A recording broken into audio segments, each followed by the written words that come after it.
परत एकदा या सुंदर अशा सकाळी प्रभू येशू ख्रिस्ताच्या पवित्र नावाला मी धन्यवाद देतो. आणि परत एकदा सर्वांना या सुंदर अशा सकाळच्या शुभेच्छा देतो. देव बाप तुम्हा सगळ्याला आशीर्वाद देव. आपण गेले 5 दिवस प्रभोजन विधी कसा स्थापन झाला, त्याचा हेतू काय, कशा पद्धतीनं आपण प्रभोजनाच्या विधीमध्ये सहभागी झालं पाहिजे आणि काय केलं पाहिजे, ह्याचं पूर्णपणे अभ्यास प्रियजन आपण बघितलेला आहे. आजचा शेवटचा मुद्दा आपण बघणार आहोत. सहभागितेसाठी पात्रता. मी आतापर्यंत प्रियजनांनो वेगवेगळ्या माध्यमातली पात्रता बघितली होती, परंतु आज या मुद्द्यामध्ये असं स्पष्टपणे सांगितलेलं आहे की प्रभोजनामध्ये पणा करत असताना किंवा प्रभोजन घेत असताना आपली पात्रता आपण तपासली पाहिजे किंवा आपली काय पात्रता पाहिजे हे सगळ्यांच्या ध्यानात असणं गरजेचं आहे. कारण पात्रतेशिवाय प्रियजन आम्ही काही गोष्टी करू शकत नाही आणि ते करायचा प्रयत्न आज आपण या वेळेला शिकूया आणि देवाचं गौरव होईल आणि योग्य रीतीनं त्याचे सगळे आशीर्वाद मिळतील असा प्रयत्न प्रियजनांनो तुम्ही आणि मी करूया. असं म्हटलेलं आहे बघा, बाप्तिस्मा आणि प्रभोजन हे दोन विधी महान आणि पवित्र विधी आहेत आणि ख्रिस्ती व्यक्तीनं याकडे गांभीर्यानं बघितलं पाहिजे. स्पष्टपणे आपल्याला बघायला मिळतं की बाप्तिस्मा आणि प्रभोजन या दोन्ही विधी महान आणि पवित्र आहेत आणि प्रत्येक विश्वासकाच्या मनामध्ये गांभीर्यपूर्वक या गोष्टी असल्या पाहिजेत. पवित्र म्हटल्यानंतर त्या पवित्र राहिल्या पाहिजेत आणि त्या महान आहेत तर त्या महानच राहिल्या पाहिजेत. त्या खालच्या पातळीला येता कामा नाहीत किंवा त्याचं महत्व आपण प्रियजनांवर राखलं पाहिजे. त्याचबरोबर त्याची पवित्रता भ्रष्ट होऊ नये, त्याची पवित्रता जाऊ नये, ही एक महत्वाची जबाबदारी, खबरदारी आपण प्रियजनांनी घेतली पाहिजे. प्रभोजन देणाऱ्यांनी पण त्याची पवित्रता राखली पाहिजे, गंभीरता राखली पाहिजे आणि घेणाऱ्यांनी पण प्रियजनांनो त्याची पवित्रता आणि गांभीरता राखली पाहिजे. बऱ्याच वेळेला प्रभोजनाच्या विधीच्या दरम्यान प्रियजनांनो काही अनपेक्षित लोकांना बोलवलं जातं आणि त्यामुळं प्रियजनांनो या प्रभोजनाच्या विधीचं गांभीर्य आणि पावित्र्य राहत नाही. त्या व्यक्तीची काय तयारी नसते, त्या व्यक्तीला काय समजत नाही, परंतु आमच्या चर्चमध्ये जेवण आहे आणि काय तर मोठा कार्यक्रम आहे आणि प्रियजनांनो तुम्ही या आणि कोणतर अधिकारी येणार आहे आणि त्यांना ते लोक दाखवायचे असतात म्हणून प्रीतिभोजनाचं आयोजन करून किंवा कुठला तर कार्यक्रम ठेवून कुणाला तर बोलवून प्रियजनांनो आपण या ठिकाणी साजरा करण्याचा प्रयत्न करतोय. चांगला प्रयत्न आहे, परंतु विचार करूया प्रियजनांनो, मला वाटत नाही की त्या प्रभुभोजनाचं पावित्र्य त्या ठिकाणी अबाधित राहत असेल. कारण तयारीशिवाय आणि मनाचं परीक्षण केल्याशिवाय किंवा काही माहिती नसणारी जर व्यक्ती त्या ठिकाणी आली तर ती गोंधळ करू शकते, बोलत बसू शकते, पवित्र आत्म्याविरुद्ध जाऊ शकते किंवा त्याला प्रियजनांनो त्या ठिकाणी ते गांभीर्य नसलं की ते तिथं असून किंवा नसून काही उपयोग असणार नाही. म्हणून आपण विचार केला पाहिजे, प्रीतिभोजन किंवा प्रभुभोजन यामध्ये जमीन आसमानाचा फरक आहे. इतर टायमाला आम्ही प्रीतिभोजन खाऊ शकतोय, करू शकतोय, परंतु प्रभुभोजनाच्या वेळेला खूप गांभीर्यपूर्वक आणि त्याची पवित्रता राहावी, त्याची महानता राहावी, याकडे प्रियजनांनो आम्ही सगळ्यांनी लक्ष दिलं पाहिजे. विशेष म्हणजे प्रियजनांनो विचार करा, प्रभुभोजन आणि बाप्तिस्मा या दोन गोष्टी महान आहेत, पवित्र आहेत आणि त्या पवित्रच राहिल्या पाहिजेत. त्याचं सगळ्यांनी गांभीर्य ठेवलं पाहिजे. कुठल्याही प्रकारे त्याची पवित्रता भ्रष्ट होऊ नये, अशांतता निर्माण होणे किंवा कुठल्याही प्रकारचं प्रियजनांनो लोकांनी अयोग्य प्रकारे घेऊ नये याची काय केली पाहिजे, काळजी घेतली पाहिजे. स्वतः लोकांनी सुद्धा त्याचं परीक्षण केलं पाहिजे आणि विशेष आम्ही सर्व जे जाणकार लोक आहेत यांनी सुद्धा प्रियजनांनो परीक्षण करणं गरजेचं आहे. कारण बाप्तिस्म्याच्या वेळेला सुद्धा काही वेळेला गोंधळच असतो आणि प्रीतिभोजनाच्या वेळेला सुद्धा प्रियजनांनो गोंधळच निर्माण होतो. म्हणून प्रभुभोजन पवित्र राहावं याकडे काय केलं पाहिजे, आपण सर्वांनी काळजी घेतली पाहिजे. प्रभुभोजन देत असताना किंवा घेत असताना आपण खूप गांभीर्य आणि पवित्रता राखायचा काटेकोरपणानं प्रयत्न केला पाहिजे. कारण विश्वासकांच्या पापाची क्षमा झाली पाहिजे.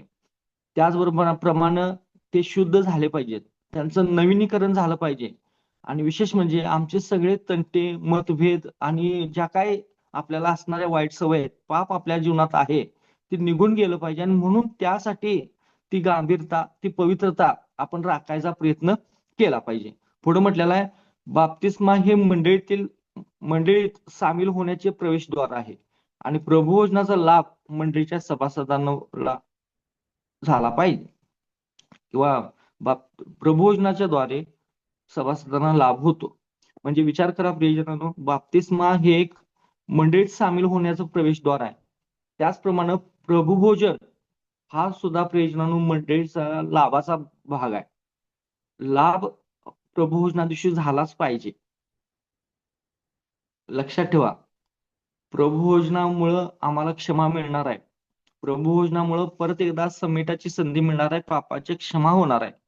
त्याचबरोबर आम्ही त्याचं पवित्रता राखणं खूप गरजेचं आहे, कारण त्याद्वारे त्या मंडळीला आणि आपल्या सगळ्याला लाभ आहे. म्हणून लाभ चुकू नये याची खबरदारी आपल्याला घेणं म्हणजेच त्याची पवित्रता राखणं महत्वाचं आहे. पुढे म्हटलेलं आहे, ख्रिस्ताने प्रभुभोजनाच्या विधीत त्याच्या अनुयायांना भाग दिला. म्हणून प्रभुभोजनाचा विधी विश्वास ठेवणाऱ्या ख्रिस्ती लोकांसाठी आहे.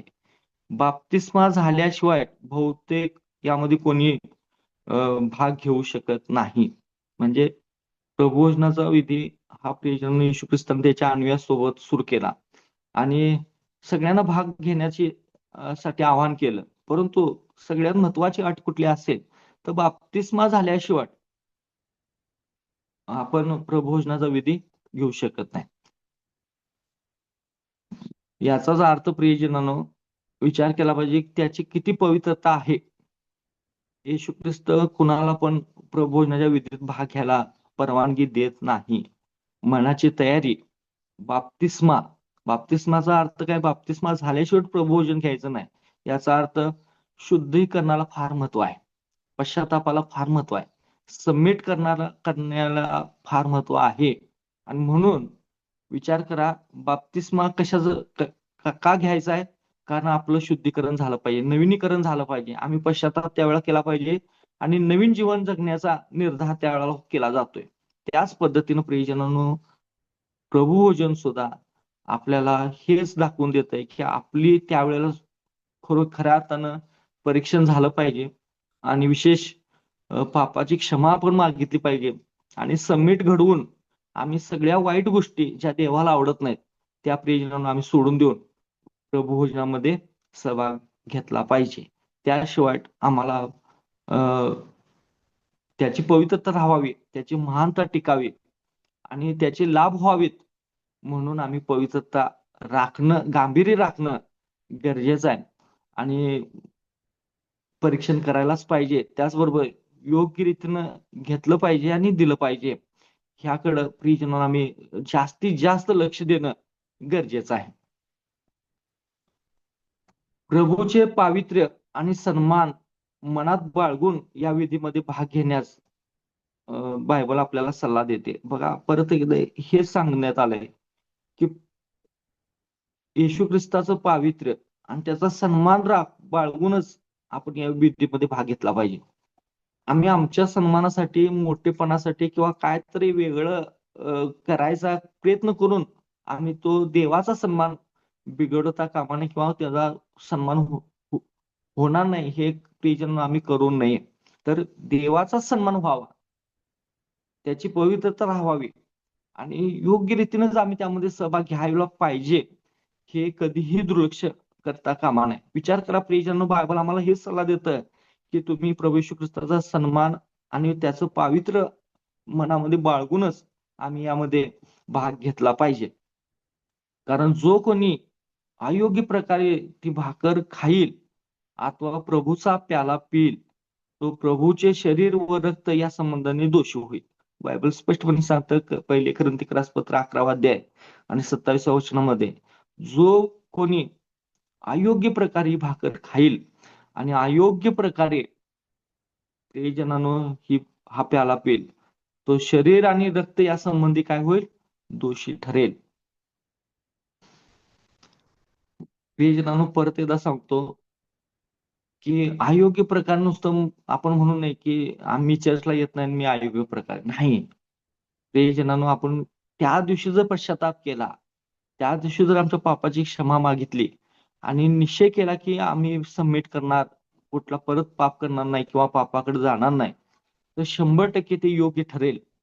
पण काहीच मनामध्ये बदल होणार नाही. नुसतं परंपरा म्हणून किंवा कोणतरी येणार आहे म्हणून किंवा प्रियजनांनो प्रीतिभोजन आहे म्हणून आम्ही जर त्यावेळेला भाग घेत असेल, तर ते अयोग्यच ठरणार आहे. म्हणून आपण विचार करूया. आपल्याला दोष ओढवून घ्यायचा नाही. कारण बऱ्याच प्रकारचे दोष आपल्यावरती आहेत. परंतु प्रभुभोजनाच्या द्वारे दोष मिटतात आणि परत जर त्यावेळेला अयोग्य प्रकारे आम्ही भाग घेतला असेल, तर डबल दोषी ठरू शकतोय. म्हणून आपण विचार करूया आणि योग्य रीतीनं प्रभुभोजन घेण्याचा आणि देण्याचा प्रयत्न करूया. कारण यामुळं आमचे दोष मिटणार आहेत अगोदरचे. पण प्रभुभोजनाद्वारे आणि जर प्रियजनांवर आम्ही दोषी ठरलो, तर देवबाप न्यायी आहे. ज्याला त्याला योग्य ते प्रतिफळ द्यायला त्याला आवडतं. आणि मग तेच प्रतिफळ आपल्या जीवनात असेल आणि त्याचा लाभ जर झाला नसेल, तर प्रियजनांनो विचार करूया. आज देवबापानं स्पष्टपणे सांगितलंय, की आम्ही कुठल्याही प्रकारे किंचित पण आम्ही त्या भाकरीबद्दल आणि त्या रक्ताबद्दल दोष ओढवून घेऊ नये. आम्ही योग्यच प्रकारे प्रबोधन होईल, गांभीर्यपूर्वकच प्रबोधन होईल. ते महानच राहील, देवाचा सन्मान होईल, देवाचीच पवित्रता अबाधित राहील, याकडे प्रियजनांनो आम्ही प्रयत्न केले पाहिजेत. म्हणून मी पहिला सांगितलं, कुठल्याही प्रकारे कशाही वातावरणात आम्ही प्रबोधन घेऊ नये. तर योग्य अ, प्रकारेच प्रियजनांनो आम्ही प्रबोधन घ्यावं. कारण हे पवित्र आहे, ते महान आहे आणि त्यामध्ये अ, अयोग्य किंवा कुठल्याही प्रियजन व्यक्तीनं त्यामध्ये भाग घेता कामा नये. अयोग्य प्रकारे यामध्ये न शोभणारी वर्तणूक जर पहिले कोरिन्थीकरास पत्र 11 अध्याय 21 वचन वाचलं, तर अयोग्य प्रकारे यामध्ये काय कशाचा समावेश आहे? तर न शोभणारी वर्तणूक. विचार करा, त्यावेळेला जर एखादी न शोभणारी वर्तणूक आपल्याकडून झाली, तर ते अयोग्य प्रकारे आहे. काळजी घ्यायला पाहिजे. कारण त्याच वेळेला देवबाप आपल्यामध्ये असतो. त्याची पवित्रता त्यामध्ये प्रियजनांवर राखायची आहे. त्याचबरोबर त्याचे आशीर्वाद मिळवायचे आहेत. त्याचे लाभ चुकवायचे नाहीत. देवाच्या सानिध्यात योग्य प्रकारेच भाग घेतला पाहिजे. आणि जर न शोभणारी वर्तणूक जर आपल्यामध्ये प्रियजनांनो त्या ठिकाणी भासली, एखादा नाराज झाला, एखाद्यानं दोष काढला, द्वेष केला, काय तर घडलं, तर प्रियजनांनो विचार करा, खूप मोठा दोष आपल्यावरती येणार आहे. म्हणून न शोभणारी गोष्ट म्हणजे अयोग्यता आहे आणि ती सांभाळणं गरजेचं आहे. काय बोलतोय, कसं राहतोय, काय त्यावेळेला वातावरण आहे, लोक कशामुळे आल्यात, खरंच प्रबोधनासाठी आलेत का? आणि ते जर न शोभणारं असेल, तर प्रियजनांनो ते अयोग्य असणार आहे.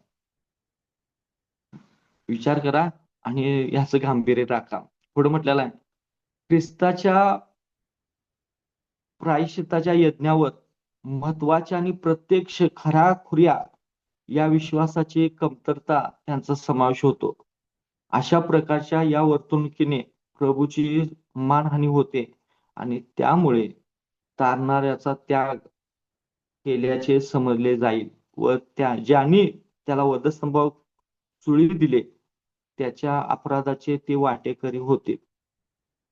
जर प्रायश्चित्ताच्या दिवशी जर आमच्यामध्ये गांभीर्य नसेल आणि योग्य यज्ञ किंवा महत्व त्याला दिलं नसेल, तर आमची कमतरता ही देवबाप लिहून ठेवेल किंवा आपण केलेले अयोग्य प्रकारे लिहून ठेवेल. आणि इथं कशाची बाटेकरी होणार बघा आम्ही, की ज्या लोकांनी येशू ख्रिस्ताला सुळाव खेळलं, त्या लोकांच्या अपराधाचे वाटेकरी आपलं गणलं जाणार आहोत.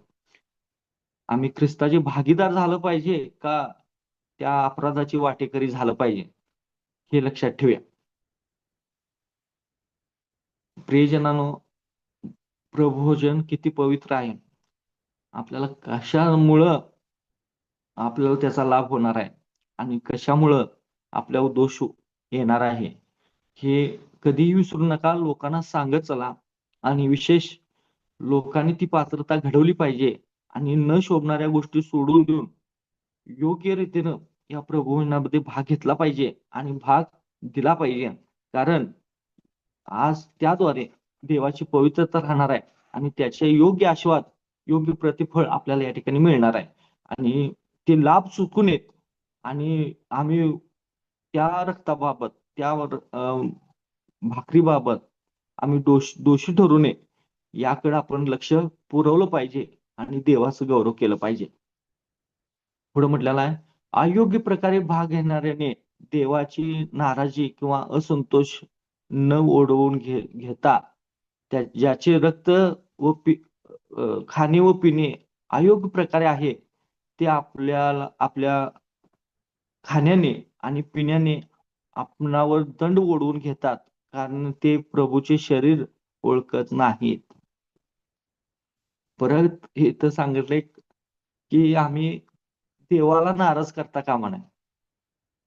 पहिल्या भागामध्ये काही वचनात आपण बघितलंय की आम्ही प्रभुभोजनाच्या वेळेला पाहतोय की पवित्र आत्म्याद्वारे येशू ख्रिस्ताची सहभागिता आपल्याला मिळते आणि त्यावेळेला तो उपस्थित असतो.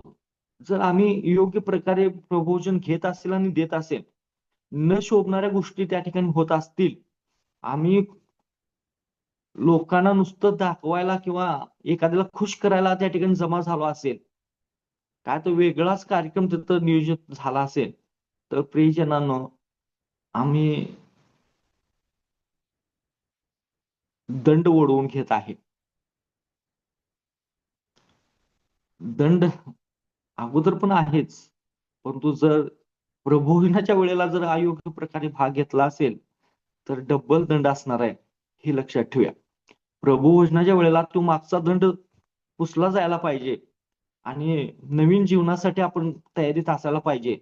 परंतु त्याच वेळा जर काय तर बिघाड झाला, त्याच वेळा जर अयोग्य प्रकारे न शोभणाऱ्या गोष्टी झाल्या, तर येशू ख्रिस्त आणि पवित्र आत्मा नाराज होणार आहे. आणि बायबल तर सरळ सांगतंय, तुम्ही सगळी पाप करा, खरं पवित्र आत्म्याविरुद्ध जायचं पाप करू नका. आणि बघा प्रियजनांनो, त्या पापाची क्षमा नाही. विचार करा, प्रभुभोजनाच्या वेळेला पवित्र आत्म्याच्या द्वारे येशू ख्रिस्ताचा सहभाग त्या ठिकाणी मिळतोय, तर न शोभणाऱ्या गोष्टी बंद करूया, अयोग्य प्रकारे येणं बंद करूया आणि विशेष तो नाराज होतील अशी कृत्य न करता गांभीर्यपूर्वक आणि पवित्र आत्म्याद्वारे आणि पावित्र राखून धार्मिकतेनं आम्ही प्रियजनांनो ते प्रभुभोजन घेण्याचा प्रयत्न करूया. पुढे म्हटलेलं आहे, साधारण भोजन आणि ख्रिस्ताच्या मरणाची जी पवित्रता केलेली खूण, याच्यामध्ये ते फरक करीत नाहीत. या विधीकडे ही एक ऐतिहासिक घटना आणि त्या घटनेचे हे एक केवळ स्मारक आहे, असे विश्वासकाने पाहू नये. ते तसे आहे, हे बरोबर आहे, पण त्यापेक्षा ते अधिक आहे. पापासाठी देवाला किती मोठी किंमत भरावी लागली आहे आणि मनुष्य उद्धारकाचा किती ऋणी आहे, याचे ते स्मरण आहे. देवपुत्राच्या प्रायश्चित्त मरणावरील विश्वासाची जाहीर साक्ष देण्याचे विश्वासकाने कर्तव्य आहे आणि त्याची जाणीव मनामध्ये ताजी ठेवण्याचे ते एक प्रभावी साधन आहे. म्हणजे बघा प्रियजनांनो, की आपल्याला लक्षात ठेवलं पाहिजे की आपल्या उद्धारकानं आमच्यासाठी किती मोठा त्याग केलाय आणि त्याचे आम्ही ऋणी आहोत. त्याची ती पवित्रता राहिली पाहिजे. येशू ख्रिस्तानं किती मोठा त्याग केलाय, त्यानं स्वर्ग सोडला आणि मानव म्हणून या जगात आला, मरण सहन केलं, पापाची क्षमा केली, प्रायश्चित्त केलं. आणि आम्ही त्यावेळेला जर बाप्तिस्मेच्या वेळेला पण पाप सोडून द्यायचा निश्चय केला नाही आणि प्रबोधनाच्या वेळेला पण काही प्रियजनांना आम्ही पश्चाताप केला नाही, पाप सोडून द्यायचा प्रयत्न केला नाही आणि अयोग्य प्रकारे घेतलं नाही, तर प्रियजनांनो आम्ही त्याला नाराज करत आहोत. परंतु विश्वासकांनी लक्षात ठेवलं पाहिजे, प्रियजनांनो सर्व विश्वासकांनी, देवाच्या लोकांनी, भक्तांनी, सेवकांनी विचार केला पाहिजे की आमचं कर्तव्य काय, की आम्ही खरोखर त्या मरणाची विश्वासाने जाहीर साक्ष देतोय, तर ते प्रभावी साधन आहे की आम्ही त्या मरणाचं गांभीर्य राखलं पाहिजे, त्याची पवित्रता राखली पाहिजे आणि त्या प्रभुभोजनाद्वारे जे लाभ आहेत ते आम्ही न गमावता ते लाभ मिळवले पाहिजेत. हे एक मोठं साधन देवबाप तुम्हाला आणि मला देत आहे.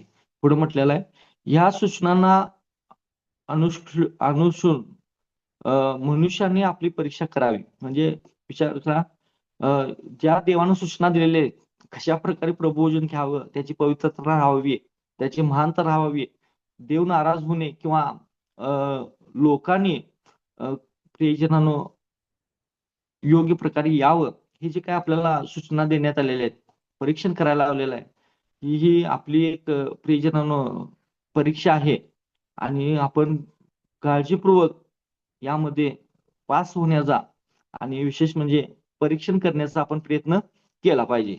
आणि मग एक त्या भाकरीतून खावे आणि त्या प्याल्यातून प्यावे. बघा, परीक्षण केल्याशिवाय किंवा परीक्षा पास झाल्याशिवाय आपण प्रियजनांनो यामध्ये भाग घेऊ नये म्हणून सांगितले. असा पौलाने विश्वासकांना सल्ला दिला.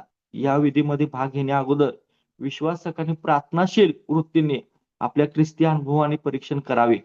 पाप कबुली करून दुभंगलेल्या किंवा दुरावलेल्या संबंधाची पुनर्बांधणी करावी. म्हणजे स्पष्टपणे सांगितले की आपण परीक्षण केलं पाहिजे, पापाची कबुली केली पाहिजे आणि विश्वासानं प्रियजनांनो आम्ही यामध्ये सहभाग घेतला पाहिजे.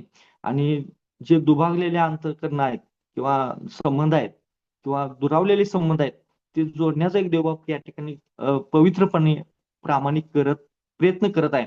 तर आपण सुद्धा जोडलं गेलं पाहिजे. आम्ही ख्रिस्तामध्ये एक झालं पाहिजे आणि देवाची सेवा योग्य रीतीनंच आणि हा विधी सुद्धा योग्य रीतीनं आपण पार पाडला पाहिजे. पुढे म्हटलेलं आहे, ऍडव्हेंटिस्ट मोहिमेतील मूळ पुरुषांच्या अनुभवातून अशा प्रकारच्या परीक्षणाने किती लाभ आणि आशीर्वाद प्राप्त होतो याचे प्रकटीकरण होते. जेव्हा आमची सभासद संख्या लहान होती तेव्हा ते विधी साजरे करण्याचे प्रसंग आणि लाभदायक होते. आपले बंधू आणि देव यामध्ये आपण विभक्त होऊ नये म्हणून प्रत्येक सभासद असलेले सभासदांमध्ये असलेले सर्व मतभेद शुक्रवारी मिटवून टाकीत असत. हृदय परीक्षण अगदी कसोटीने करण्यात येत होते. गुप्त पाप उघड करण्यासाठी कळकळीने प्रार्थना करण्यात येत होत्या. उद्योगधंद्यातील केलेली लबाडी, उतावळीपणाने केलेली दुर्भाषणे, हृदयात जतन करून ठेवलेले पाप ही सर्व कबूल करून उघड करण्यात येत असे. त्यामुळे प्रभू आमच्या अधिक नजीक आला आणि त्यामुळे धैर्य येऊन आत्मविश्वास वाढला आणि आम्ही सामर्थ्यवान बनलो. म्हणजे मिसेस एलन जी व्हाईटनं या मुद्द्यामध्ये सांगितलंय की अगोदरच्या ऍडव्हेंटिस्ट मोहिमेमध्ये लोक कशी प्रभुभजनामध्ये सहभाग होत होते. म्हणजे विश्वासकांनी कसं भाग घेतला पाहिजे, त्यावेळेला काय केलं जात होतं बघा, हृदयाचं परीक्षण केलं जात होतं. शुक्रवारी सगळी प्रियजनांनो ज्या काही पापाची कबुली आहे ती केली जात होती. जे काही विभक्तपणा झाला होता, भांडणं झाले होते, मतभेद झाले होते, ते सगळे मिटवले जात होते. गुपित पाप उघड केली जायची, कळकळीत त्याच्यासाठी प्रार्थना केली जायची. उद्योगधंद्यामध्ये केलेली लबाडी याचं परीक्षण केलं जायचं किंवा त्याच्या पापाची क्षमा मागितली जायची. उतावळेपणाने केलेल्या दुर्भाषणाची आणि हृदयात जतन करून ठेवलेल्या सर्व पापांची कबूल केली जायची आणि ती उघड व्हावीत म्हणून त्यावेळेला प्रार्थना केली जायची. आणि मग प्रियजनांनो अशा पद्धतीनं प्रभुभोजन घेतल्यामुळं ते म्हणतात की आम्ही मोठ्या ध्येयाने आध्यात्मिकरित्या वाढत होतो आणि विशेष म्हणजे आम्हाला सामर्थ्य मिळत होतं. आता बरेच जणांचा प्रश्न आहे आणि शंका आहे की मंडळांमध्ये सामर्थ्य का नाही. कारण बऱ्याच गोष्टी चुकीच्या आहेत आणि केल्या जातात. म्हणून सामर्थ्य आपण गमावून बसतोय. पाप क्षमा मिळायला पाहिजे आणि योग्य रीतीनंच प्रभोजन घेतलं पाहिजे. बघा ऍडव्हेंटिस्ट मोहिमेमधल्या मूळ पुरुषांनी ही साक्ष दिल्या की कळकळीने लोकांसाठी प्रार्थना केली जात होती की लोकांनी पाप उघड केली जावीत, लोकांनी पापाची क्षमा मागावी, लोकांनी पश्चाताप करावा आणि विशेष प्रियजनांनो आम्हाला सामर्थ्य मिळावं. आता आपण प्रभोजन देणाऱ्यांनी पण आणि घेणाऱ्यांनी पण कुणी तर पश्चाताप करून यावा, आमचा सबमिट व्हावा, उद्योगधंद्यामध्ये केलेल्या पापाची क्षमा मागितली जावी, उतावळपणाने केलेल्या पापाची क्षमा मागितली जावी, अनेकांनी पाप कबूल करावं, असा पश्चाताप किंवा अशी कळकळीची प्रार्थनाच होत नाही. आणि त्या प्रभोजनाच्या द्वारे जे सामर्थ्य मिळायला पाहिजे ते मिळत नाही. प्रभोजनाच्या वेळेला पवित्र आत्मा आमच्या जवळ असतोय, येशू ख्रिस्त त्या पवित्र आत्म्याद्वारे आमच्यामध्ये सहभागी होतोय. तर आम्ही सगळ्यांनी एकमेकासाठी कळकळीने प्रार्थना केली पाहिजे. आम्ही एकमेकाचे दोष काढायला येतोय आणि दोष काढून सांगून पण जातोय, परंतु आम्ही कुणासाठी प्रार्थना करत नाही की ह्याच्यामध्ये बदल व्हावा, ह्यानं पश्चाताप करावा. आम्ही आपल्यासाठी पश्चाताप करावा करण्यासाठी आम्ही प्रार्थना केल्या पाहिजे. सगळे पाप आम्ही शुक्रवारीच मिटवले पाहिजे आणि मग शनिवारी प्रभू भोजनामध्ये योग्य प्रकारे भाग घेतला पाहिजे. त्याशिवाय सामर्थ्य मिळणार नाही, त्याशिवाय धैर्य मिळणार नाही, त्याशिवाय देवाचं राज्य मिळणार नाही आणि त्या प्रभोजनाचे जे लाभ आहेत ते सगळे परत जातील. विचार करूया प्रियजनांनो, आज आपल्याला सामर्थ्याची गरज आहे. खूप गांभीर्यपूर्वक या प्रभोजनामध्ये असायला पाहिजे.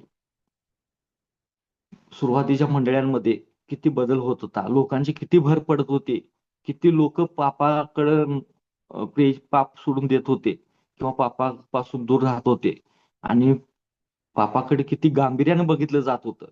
आज आपल्याला त्याची गरज आहे का, आपण याचं परीक्षण करूया. मंडळाला त्या परीक्षणाची, त्या पाप कबुलीची किंवा पाप क्षमेची गरज आहे का, त्या सामर्थ्याची गरज आहे का, आणि विशेष म्हणजे हृदय बदलण्याची गरज आहे का. आम्ही एकमेकाबद्दल का सबमिट करायचं आहे, कारण लोकांचं तारण झालं पाहिजे. किती लोकांचं तारण अडलंय, अडखळून आम्ही झालोय. अनेक लोक वाट बघायला लागल्यात की या लोकात बदल झाला पाहिजे म्हणजे आम्हाला खरा देव कळेल. आणि तो बदल घडवण्यासाठी प्रभुभोजन एक साधन आहे. म्हणून प्रियजनांनो, आपलं परीक्षण किती गरजेचं आहे.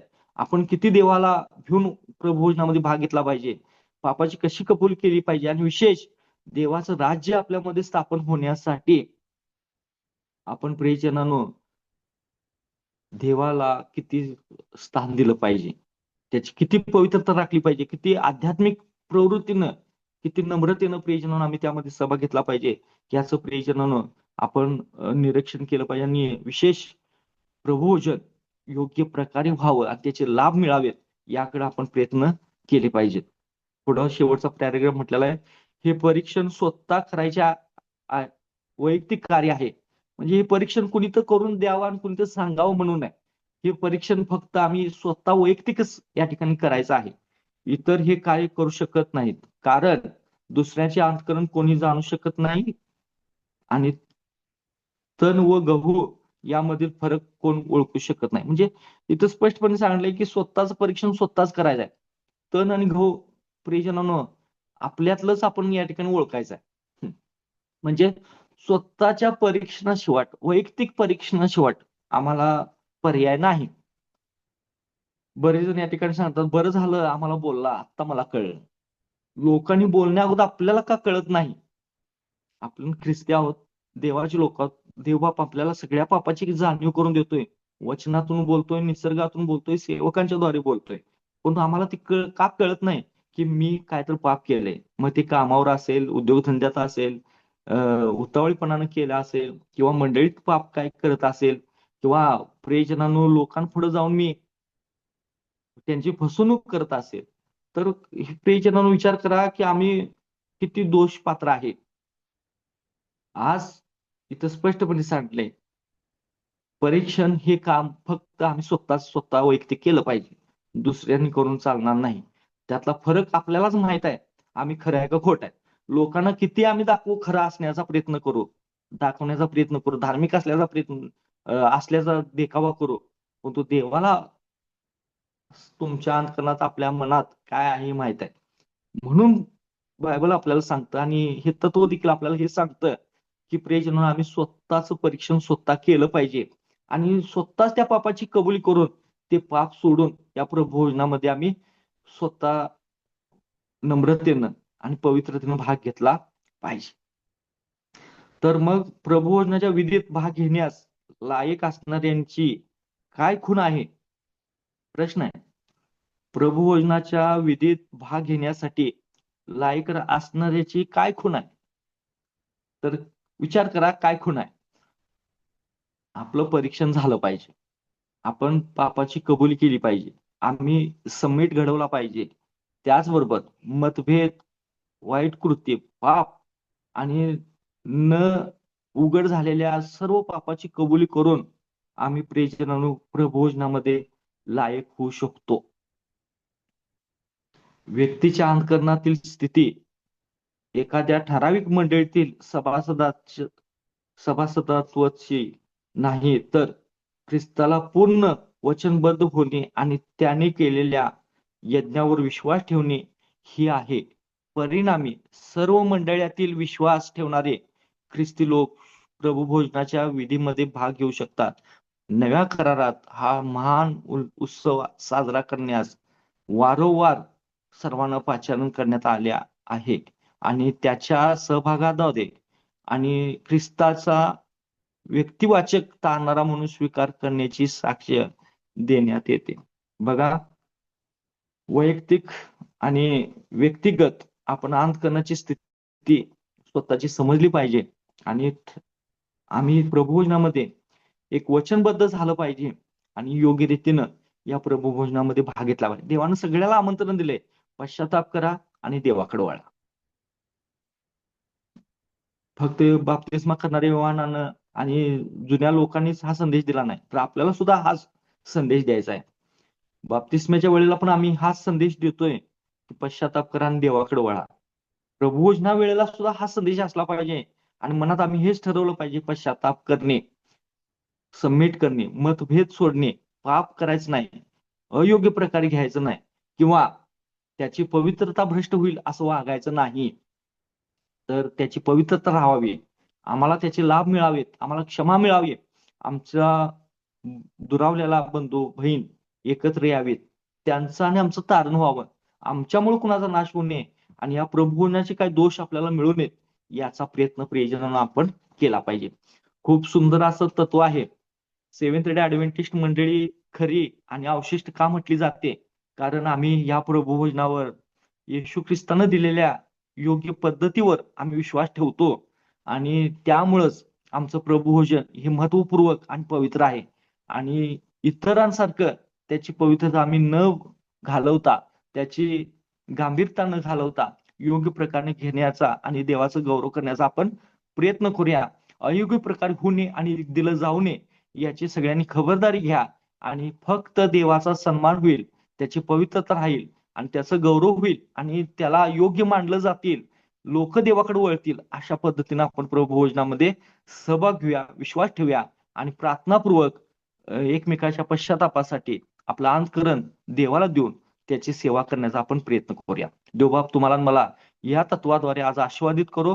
ही संधी आयोजकांनी आज मला पूर्ण आठवडा प्रभोजन या तत्वावर बोलण्याची दिली आणि देवाची सेवा करण्याची संधी दिली आणि देवानं सुद्धा योग्य शब्द मनात घातले आणि हे तत्व समजलं असेल अशी मी अपेक्षा करतो आणि देवबाप तुम्हाला आशीर्वाद देव हीच प्रभूचरणी प्रार्थना आहे. आमेन.